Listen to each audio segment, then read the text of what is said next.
So in this video I will show you how I replace the front stabilizer links, stabilizer bar bush, the brand is Denko, and the stabilizer link, the brand is 35.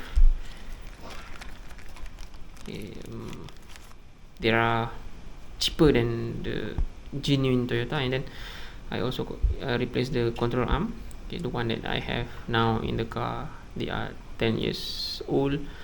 And also the left hand side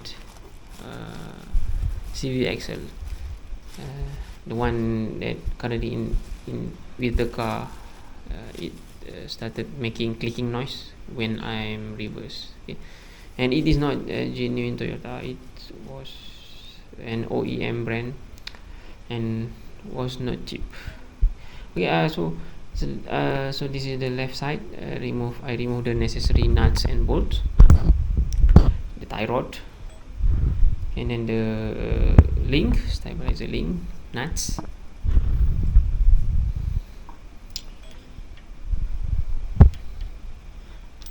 as well as the nuts for the CV axle. So this is 32mm.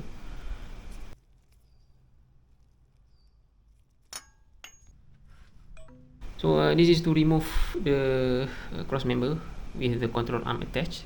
So it is also necessary to remove the nuts and bolts for the right side. The stabilizer link, the brake liner, the brake line, the sensor, and the tie rod. Okay, remove the tie rod, left and right. Okay, this is from under the cross member.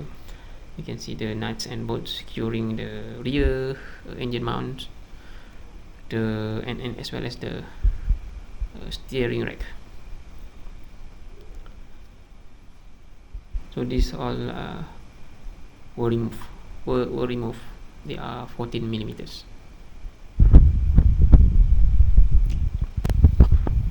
And this one, they are 17mm.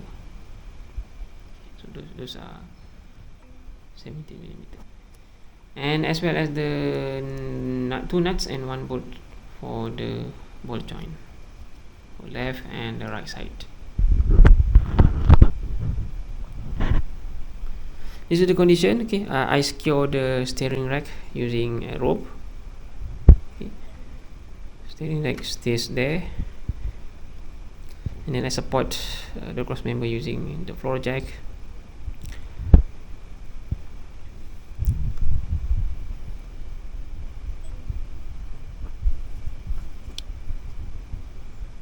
And finally I remove the bolts that's securing the stabilizer bar.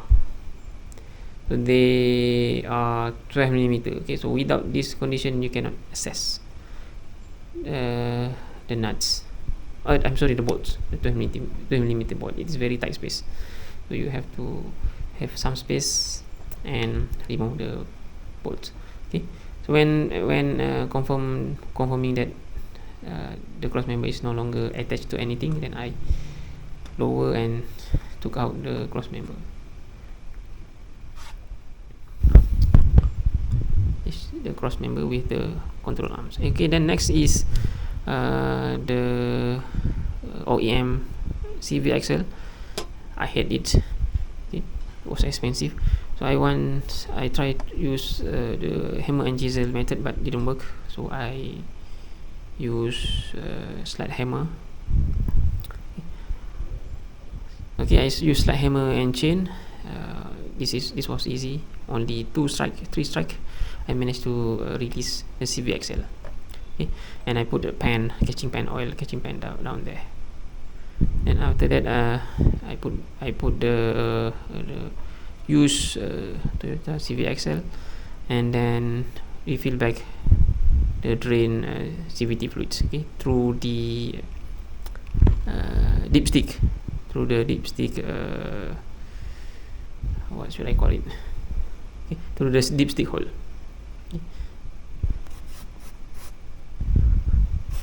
Okay.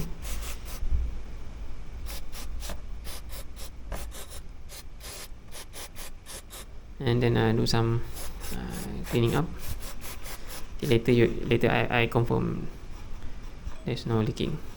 And then I replace the bush. Okay, it has front and rear direction, so you cannot mistake that. And then the control arm, the lower arm, okay, there are two big bolts there. And then after that, after the control arm installed, I put back the cross member and then secure back all the nuts and bolts. Okay. Always check the bolts and nuts. Okay. And then finally I put the new stabilizer link and install everything that are necessary: the brake line, the sensor, the tie rod. So I was not happy with the OEM CVXL, and I am happy with the used CVXL. Okay, the noise is gone. And about the stabilizer link and bush, no improvement.